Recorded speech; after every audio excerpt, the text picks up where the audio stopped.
MOUNJARO secret, food aversion to food appreciation. 5 tips on a new food perspective with Tirzepatide weight loss. Hi, beautiful friends. I'm Elizabeth, the Countess of Shopping. I've been on Zepbound, MOUNJARO, and GLP-1 plus GIP. It's the Tirzepatide compound. Not at the same time over the last 2 years and 9+ months. That's not the picture I wanted to show you. This is the picture I wanted to show you. Losing over 112 pounds. I was somebody who was morbidly obese. I had a very, very distorted perspective with food, weighing over 300 pounds. And then now I lift weights. I'm an active mom. I'm an active wife. I lifted yesterday. I'm super, super proud of where my body's going with changing it and going from somebody who really, really struggled with food of I'm going to white knuckle it literally throughout the day. I'm going to eat so clean. And I couldn't. And then I would fail. And then at night I would binge eat my brains out and I would eat copious amounts of food. And this was during the pandemic, and gained over 300 pounds. And I was so mortified and I was so embarrassed. And I literally wanted to leap out of my skin until I started taking MOUNJARO. And so I saw this article, it just came out. It's from the Sunday Times in the UK, talking about a Michelin star chef who owns 3 restaurants. And I found it fascinating. And it got me thinking, and it'll probably get you thinking too, if you're on MOUNJARO or Tirzepatide or even our WEGOVY and SEMAGLUTIDE Ozempic besties, of how our food perspective, in my opinion, and I don't normally like to make superlatives, but has to change in order to have permanent lifestyle changes. And I don't know about you, but for me, that is absolutely my goal over the last 2 years and 9 months. Is I don't want to be that same person that I was, that weighed over 300 pounds, not just because of the 300 pounds, but on my insides, my mindset, my food perspective. And that's why I do a daily show, is because it's breaking and smashing those old false beliefs and moving into this new healthy lifestyle. So in the article, which I will link down below, as you guys know, I am science-based and evidence-based, and I will cite my sources down there. It's the gentleman who it was owns, it's called the Fat Duck. It's 3 Michelin starred restaurant. It's a 3 Michelin star restaurant, not 3 restaurants, but 3 Michelin starred restaurant in Bray, Berkshire. And he's developing what he's calling a new mindfulness menu. But even before going into that, I'm like, I want to go over to the UK to go try, like, that sounds amazing to me. But basically he had been on, this chef, and his is Heston Blumenthal. He's 59 years old. If you're watching, Heston, yoo-hoo! He was talking about his relationship with food. And so I don't use the word relationship with food. I have over the last few months, that has very much evolved with me. You may see in my hundreds of other previous GLP-1 videos where I refer to it as a food relationship. And for me, it is not, that's a relationship with a person. And I don't have that gives food way too much power, and I'm taking back my power and I'm taking back my control. So I like to say food perspective. So in this article, Heston is gonna say food relationship. I say food perspective. So just to keep that, because words matter, and we're gonna talk about that too. So he's been on MOUNJARO, this Michelin star chef, has been on MOUNJARO for over a year, has been sounds super successful with it, lost 19 kg so far, and him and his wife love to eat out. And so what he started to notice within himself, but then also started to see as a restaurateur in his own restaurants, that they love smaller portions, and that every dish will either be a half or to 1/3 smaller than the tasting menu with this new mindfulness menu that he's doing. But the point that he started doing with it, and what they started to pick up and notice, is over the last 30 years of him being a chef, and from over the last few years of people being on GLP-1 foods, is that it's very much changed in terms of portion size, of course, but what he likes to call, and I want to get to this part, is the raisin theory. And then I'm going to deep dive into this, because I think that this is important for our own journeys to help us have this. For me, it was a food aversion, to now embracing this new food perspective of like how I can really use food to really enjoy, because I am a foodie at heart, but not have the power that it once had over it. And so what's developed an exercise called the mindful raisin. It's where you take 1 raisin and roll it around in your fingers and you study it, and before imagining what it would taste like. And when you put it in your mouth, you eat it slowly and you notice how it tastes. It's mindful eating, as opposed to scooping up handfuls of raisins and stuffing them in your mouth. That is the key to enjoying food while on weight loss medication. And I love that. I love that mindful, I wish I had, I don't like raisins. I wish I had a mindful raisin. I'm going to call it like the mindful peanut because I love peanuts. I'm from Virginia, so we love peanuts. The mindful peanut, the mindful raisin. And so restaurants helping, and this was his point of this article, was shifting over into more mindful eating. How can we help people on weight loss medications, Ozempic, Wegovy, MOUNJARO, Zepbound? How can we start shifting into this mindful eating and help people with that shift as well?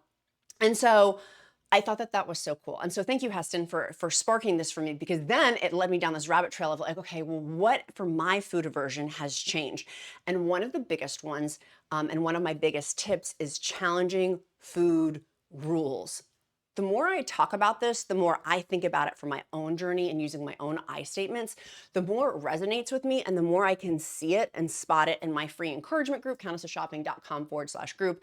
I love my group. It is not on Facebook. It is an awesome encouragement group for weight training and GLP-1 recipes and GLP-1 questions, never medical advice, but also just talking about your different dose as you go through. It's free.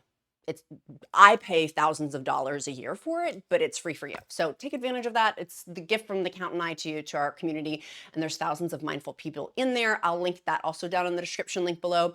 But the more I see in group and here on YouTube about people identifying in these rigid good food, bad food rules, I still fall into this trap.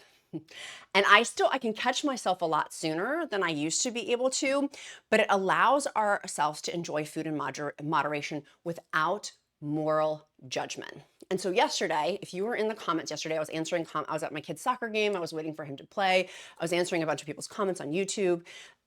On YouTube, by the way, if you answer me in a comment, like if you put your first comment, I answer you back. Can you see my comment back?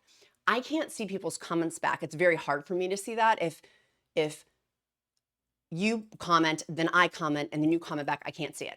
But I was commenting to people, and I had 6 comments in a row that were of these food rules. And I was like, oh, I was getting so frustrated. I'm like, I rebuke that.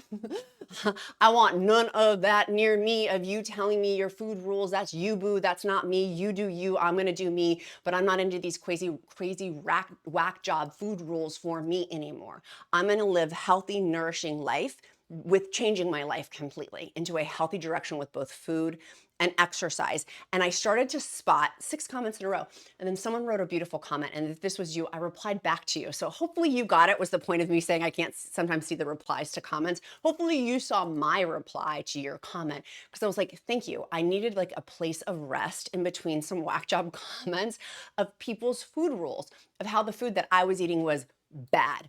Food is not bad and food is not good. And so going through, and that's the biggest tip, number 1 in it. So number 1 was the mindful raisin. I love that concept of like, before I eat, thinking of having the raisin in my fingers, what does it taste like just sensing it, and then slowly mindfully eating the one raisin. That's number 1. Number 2, challenging food rules. So identifying that we don't have to have food rules. We don't. In my experience, and I'll use my I statements on that we can enjoy all foods in moderation. And for me, that is very much true from somebody who felt like I had no control. I literally felt so powerless over food. There was no stopping me. Once I started to eat a bag of chips, I would eat the whole bag of chips. You know what I had yesterday? Chips. And I had one of those little small ones. I love Rat 11. They're made here in Virginia. I love them. We love going to their factory. If you're ever off 81, it's so good. You can actually see the chips getting made. And the potatoes afterwards, the peels, they feed them to the cows. Anyways, I had a bag of the chips. It was a small snack bag size, and I didn't eat the whole thing. And to me, that was like another beautiful reminder of, I do have moderation. I do have that stop valve because of GLP-1 medication. Thank God. I can stop. And I can enjoy it and I can savor it. And it's not, oh, I wish I could eat more. Woe is me. I don't have that. I'm like, oh my gosh, I got to savor these chips. They were so good. The texture was amazing. There was the right amount of salt. I love barbecue.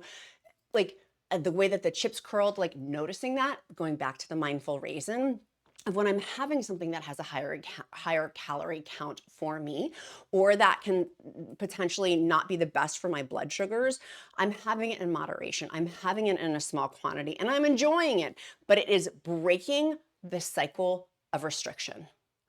And so binging that is also associated with disordered eating. And so for me, that has been one of the healthiest things I've done, is smashing that false belief barrier of good food, bad food. Tip number 3 is reframing my language. This is one of the other things of where I said about how our words matter, because they do. What we speak is what our brain is. It's thoughts, words, deeds. And so that whole pattern of literally it starts in our brain. And so I can't catch my thoughts all the time, but reprogramming what I say, I can. And I've gotten pretty good. I catch myself, like when I say just is a diminishing phrase. And so I don't say that anymore of like, oh, I'm just gonna la la la la la. No, that's a diminishing word, but I notice it. One of my friends, she has a very, very high power. She's one of my best friends. She has a very, very high power job. Like pillar on and what she does. And I'll leave it at that. And she frequently says just, and I've said to her several times, and then I've stopped saying something because I'm like, I don't want to, like, she's my friend. I'm not like, but I'm like, stop diminishing yourself. And maybe like, but I have that, we were talking about something where it was appropriate for me to say that, and not, I would never just say that to somebody and be like, you know what I mean? I wouldn't say that otherwise. The context fit well. But it caught me off guard of like, oh, someone who is so esteemed, has such a high-powered career, is saying this diminishing word too. And I found it very interesting. So shifting away from negative self-talk to positive thoughts and positive affirmations. I'm so bad for eating that.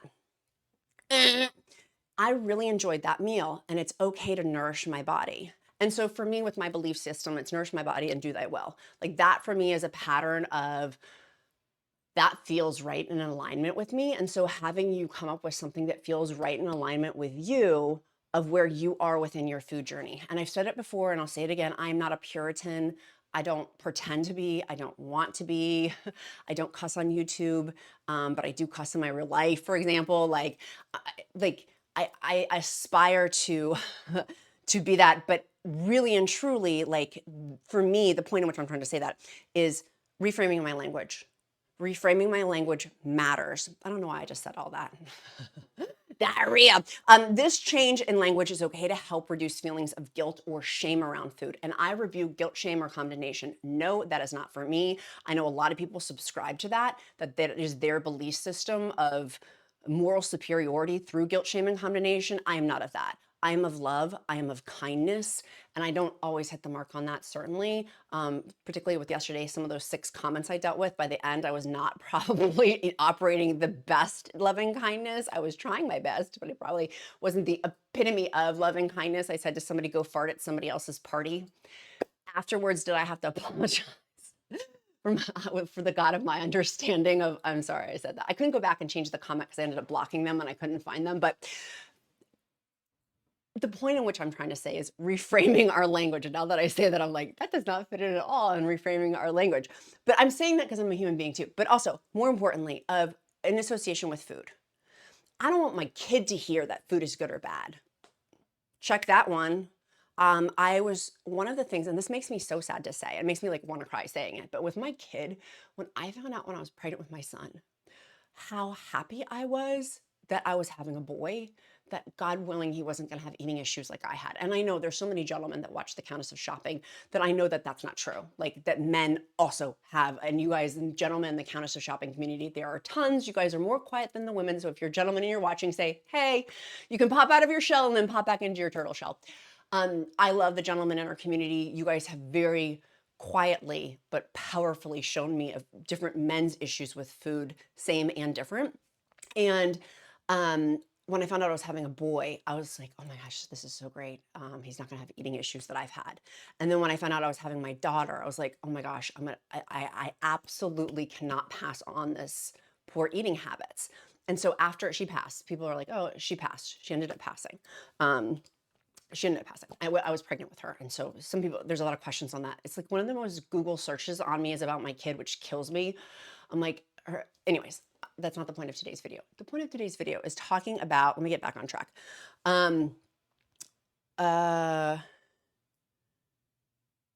about reframing language, not around food. Sorry, squirrel. Whew. Okay, so that was our tip number 3. Number 4 was focusing on nourishment and not numbers.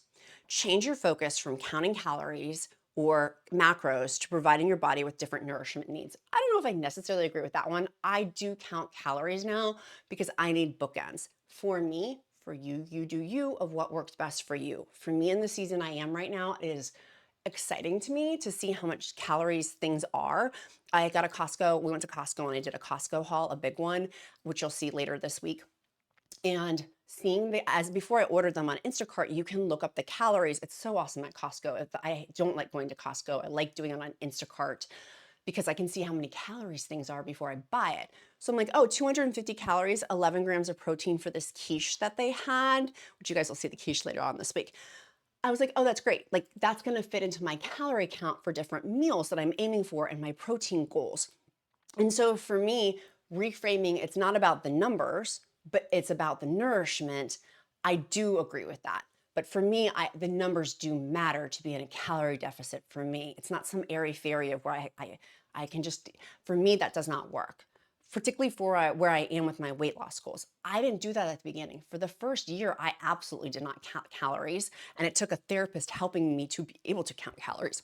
So giving some context in that, as context matter, if you are not able to count calories, for you, if that works well for you, and there's so many thousands and thousands and thousands of people in the Countess of Shopping community who've told me they don't count calories and they are at their healthy weight, they are super, super healthy with their food, like they have a great food perspective, like they're some of the people I aspire to be, they don't count calories. And so, but for me right now, where I am to be in a calorie deficit, I have to. And I want to also, to be honest, because I'm learning so much about what an accurate representation of calories is now that I have the off switch on things. So thinking about foods, how can they make us feel energized? How can foods help make us feel strong? And how can foods make us healthy? That reframe matters in terms of nourishment. And my kid will hear me say that. I will say to my son, that's gonna help with muscle growth. And that's so great to nourish our muscles. That's so great for our brain cells. That's so great for our body cells. And so reframing it in that way, that is helpful for him and for me to speak that out too. Because as I'm speaking it, again, thought, word, deed, as I'm speaking it, it's also applying to my actions as well. Next tip, practice mindful eating. So going back to that mindful raisin component, my mindful peanut, paying attention to your body's signals of fullness and hunger. Where are we with those signals of fullness or hunger? So when you eat, focusing on the taste, the texture, and the smell of food. So those 3 things, taste, texture, smell of food. And avoiding distractions like your phone on TV. I'm not great with that.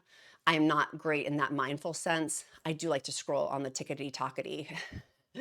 I do when I'm eating or watch Downton Abbey or you know what I mean? Like, or Golden Girls or something like that. Recently I was watching, anyways, the practice to help reconnect with our body. And so looking at a reframing of it's a reconnection into my body because I used to disassociate and leap out of my skin when I would eat so much food.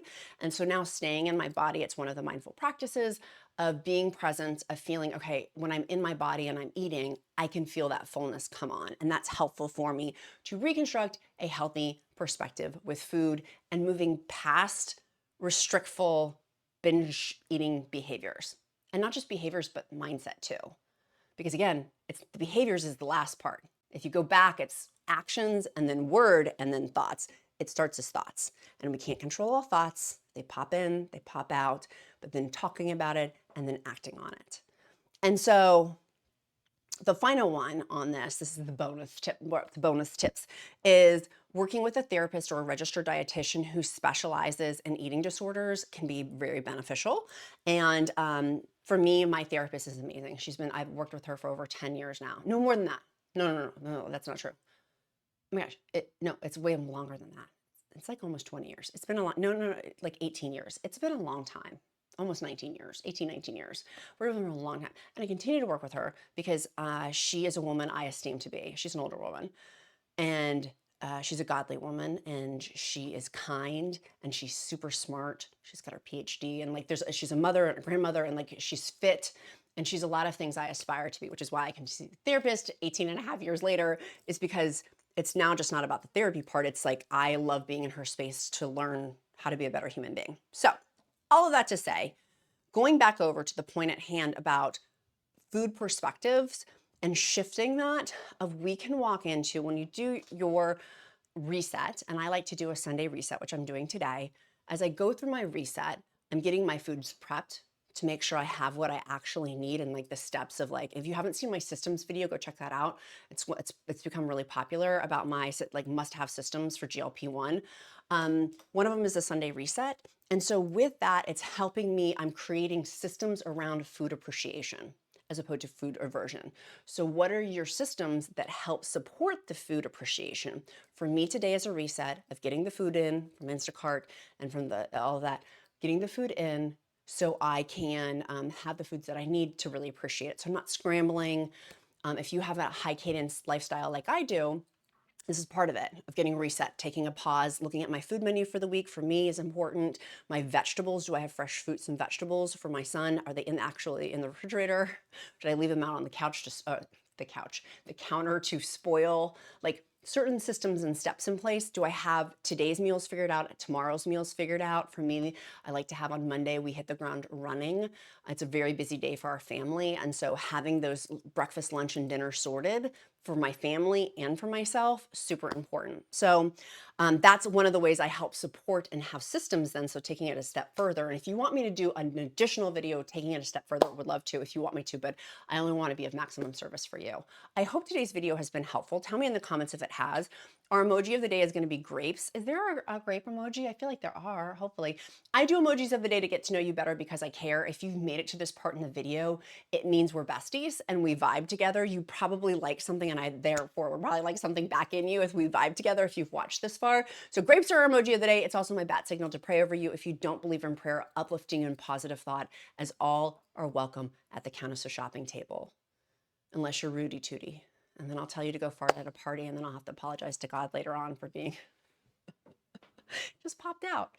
It didn't just pop out, actually. I've said that to several people before in the comments. It drives me nuts sometimes. A girl has but only so much patience. Maybe I should pray for patience. I'm not praying for patience, because you know what happens when you pray for patience? You get more things to make you be more patient for, and I don't want that. I'm good on my patience level. Okay, let's talk about what we're doing today to move us closer to our goals. Yesterday I lifted, so I'm not lifting today. Today I'm gonna make sure I get my step count in. I'm gonna get my step count in because I am not cleaning my house, but organizing my house.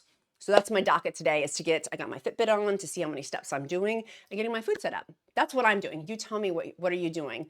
Tomorrow, Monday, September 15th, 2025, I'll be doing my live show at 5:45 p.m. Eastern Standard Time. That's 4:45 p.m. Central Standard Time. That's 3:45 Mountain Standard Time. That's 2:45 p.m. Pacific Time. Gosh, I'm good. I'm impressed that I could do that, by the way. So that will be tomorrow, live show. And I'll have a video coming out in the morning, but the nighttime, I made it later. So hopefully that helps you guys. And I'm pumped about that. Okay, my sweet friends, I love you guys so super much. I can't wait to see you guys in Pennsylvania for our meet and greet as well. It's in the group. We've been talking about that. I have an update later today, or I'll talk about. And I'm uploading that video. I haven't uploaded it yet, that I said I wasn't releasing anywhere else. I'm just releasing it in the group.